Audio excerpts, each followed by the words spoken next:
I believe that this is going to be the first video that I ever make on this channel where I'm going to act like a communist on Twitter.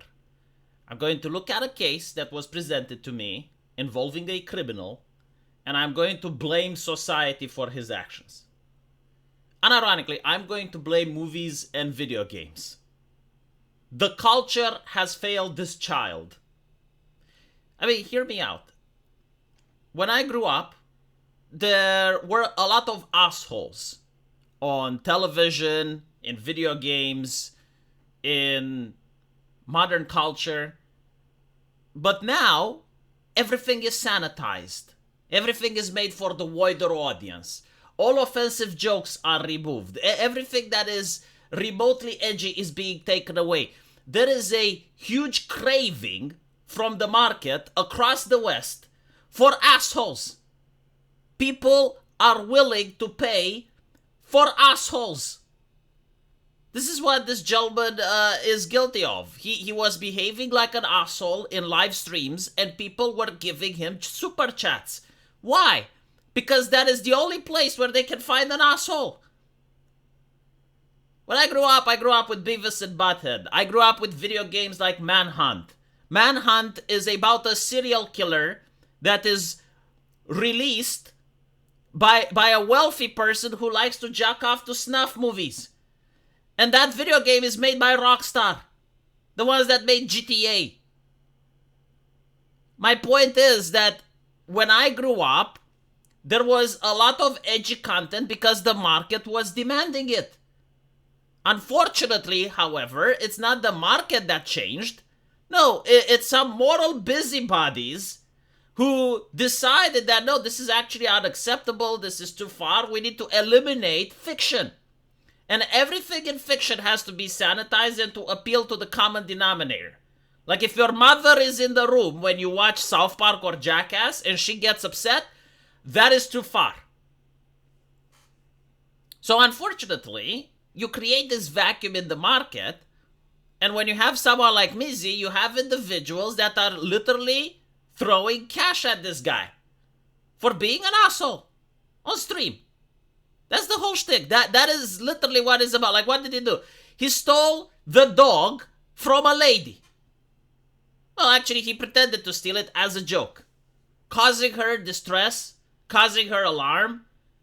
He did this to other people in various other pranks, like behaving in a way that you wouldn't like other people to behave to you. And for that, he was rewarded with super chats.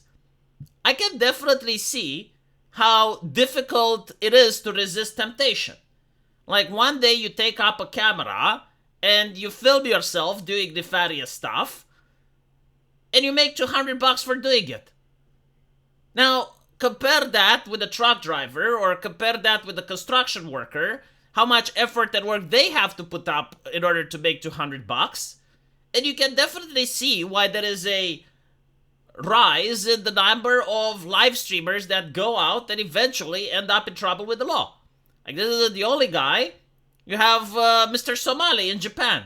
And then there were a couple of other chuckleheads which went also in Japan doing the same stuff. And I'm pretty sure like other countries have various individuals like this, but they're not as notorious. They don't really make the news because they don't go viral. But if you actually look for streamers, for real life streamers, you will notice that almost all of them eventually go in trouble with the cops. Whether it's Ice Poseidon or Andy Worski or Mr. Mizzy, like all of these individuals that I have watched, sooner or later, they had to deal with a cop. Because that is the way the whole thing functions. You start off doing something small, you're behaving like a nuisance to people, and you're making super chats with little effort. But then you realize that the super chats stop, and what you need to do is to up the ante. And by upping the ante, eventually you brush against the law. So, unironically, yes, I do believe that the sanitization of entertainment and the absence of actual entertainment is leading people to find their entertainment elsewhere, and they're using their money to encourage individuals who are eventually going to end up in prison or worse. And it's sad. It doesn't have to be this way. Like, bring back the entertainment. And it's not just, Beavis and Butthead and Jackass, but literally everything. for example, esports. I used to enjoy watching esports because you would see gamers.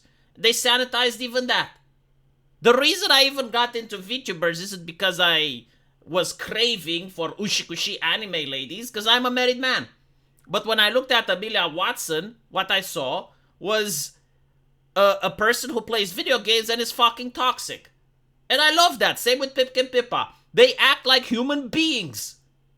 I can relate to that. Yes, human beings, when they play video games and they get emotionally invested, sometimes they slam their fist on their keyboard. Other times they curse. They have a potty mouth. They say shit that is offensive because they are humans. The idea that the left is trying to point out that no, normal, decent human beings never curse. They're never offensive. That is something that transcended humanity. That is something that looks plastic and that looks fake. That is something that I can swear that when the cameras turn off, they behave differently. So this is like the first thing, right? Like the reason you have people giving money to individuals like Busy through Super Chats is because they crave entertainment. And had they get their dose of entertainment for free, in a safe manner, like a TV show, a movie, a video game, there would be less individuals willing to pay this guy with Super Chats. That is my theory. Second theory, the culture itself.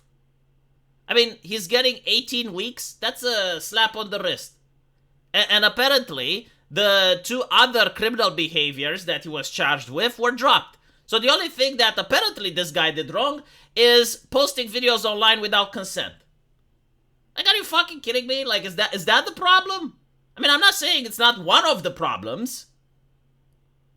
But posting videos online without consent is the least of the worries. Like, this is an individual that is encouraging others to do what he did because he is successful. His way of thinking is perverted, and it's not his fault. Again, it's the culture. When he went on Piers Morgan show, and Piers Morgan challenged him with, like, how would you like it if someone did this to you? Like, how would you like it if some of the pranks you did to other people would have been done to you? He responded with, well, they're just jokes, they're just pranks. Like, he couldn't relate at all with the suffering that he was inflicting on others. However, what he did relate with is when Piers Morgan implied that he's a racist. And at that point was like, well, hold on a little bit. Chotomate, Piers. Chotomate. I'm not a racist. I prank everyone. I prank Jewish people, I prank white people, I prank black people.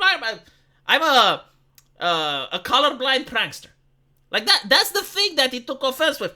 And it doesn't surprise me because modern morality is racism is the worst thing you can do. It's worse than burglary, it's worse than mugging, and racism, the definition of it, is literally any inconvenience to a person of a different color or race than you are. Right? So, in the UK, committing racismus with a keyboard is atrocious. It's absolutely horrible. Like, someone that commits racismus with a keyboard would definitely get more than 18 weeks. Right? Compared to what this guy is getting, 18 weeks. Again, if you commit racismus with a keyboard, that's serious shit. But if you behave like Mizzy, well, 18 weeks and then you're out. I don't even think he will have a problem getting a job. If he applies. But if he were to commit racismus on a keyboard in the UK, then that would be completely different. So those are the issues. Sanitization of entertainment. Perversion of the culture, where you think that racism on a keyboard is worse than burglary, mugging, trespassing, violating other people's property, causing distress in the public. You know, like, all of these things are, like, they're bad, but, like, it's not racism with a keyboard. I mean, that is the worst. And, of course, the low punishment that he was given. 18 weeks. Like, what does it say to other people? He doesn't even have to pay a fine. Like, he gets to keep the super chats. I saw the super chats that this guy was getting. It was insane. So the message is clear. The worst you're going to get is a little time behind bars and a lot of super chats. I think it's unacceptable. I don't think it's okay. But anyway, at least I don't live in the UK. Unfortunately, it does seem to be a trend that doesn't have borders. Like, Mizzies are springing up everywhere. In Japan, in other places, and I'm pretty sure that there are many others, except we don't hear about them simply because they're not as popular. Let me know what you think, and as usual, I will see you in the comment section. Take care.